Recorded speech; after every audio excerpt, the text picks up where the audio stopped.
And I want to thank the awards committee so much for recognizing my work in mentoring and leadership and equity. And what they actually identified in their letter to me was the SACE award, actually specifically the SACE framework that I've been working on and publishing.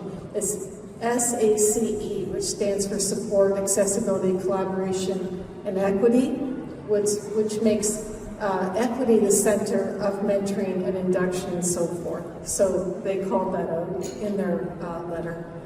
Pathways like these are vital for cultivating justice-centered school communities where all schools, students, and educators are flourishing.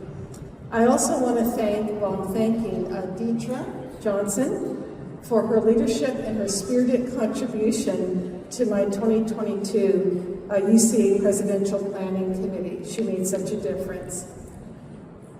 See? She brought all that energy. I've been coming to AERA for 31 years, but my very first memory of, I'm going to do air quotes now, research, okay, goes back much further when I was around 11 years old.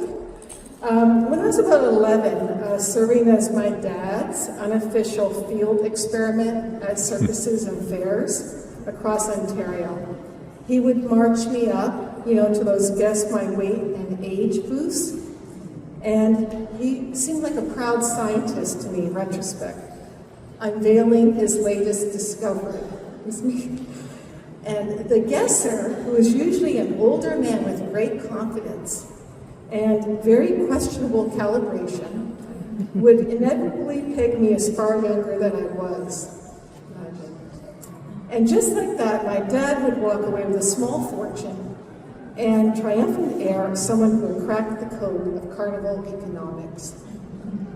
But what I walked away with was something different, an early lesson in human perception, statistical error, and the curious advantages and disadvantages of looking underage. I still vividly remember my very first AERA conference in San Francisco, though, in 1995.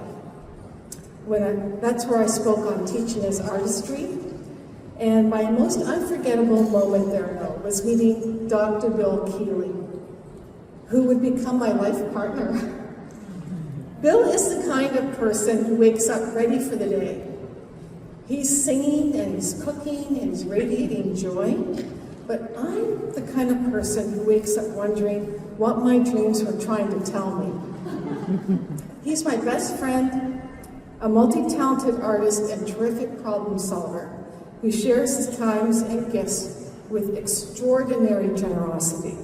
And through every chapter of my life, he has followed me, from one institution to another and around the world, never complaining and treating every challenge like an adventure.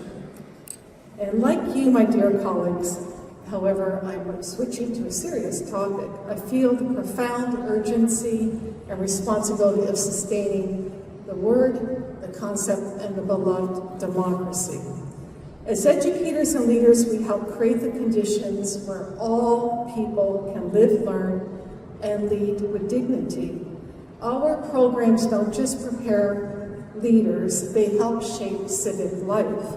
We must continue to uplift, protect, and defend that work, especially for students and communities too often pushed to the margins. My students remind me daily why mentoring for equity and well-being matters. Their courage in leading schools amid democratic backsliding inspires me to dig deeper, work harder, including through the Thesis Gurus Mentoring Group. That's a network that I created for them, for my doctoral advisees to find support, joy, and purpose. But community doesn't just happen on its own. It grows through care, collaboration, and a shared commitment to equity. And I'm grateful to be part of a field that nurtures the growth. It nurtures with wisdom, compassion, and courage. But we want to carry on with joy, and that can be hard at times. Even when the work feels heavy, we need to carry on with joy. Because joy grounds us, it sustains us, and joy reminds us that brighter moments are always ahead. like at that reception we're all waiting to go to.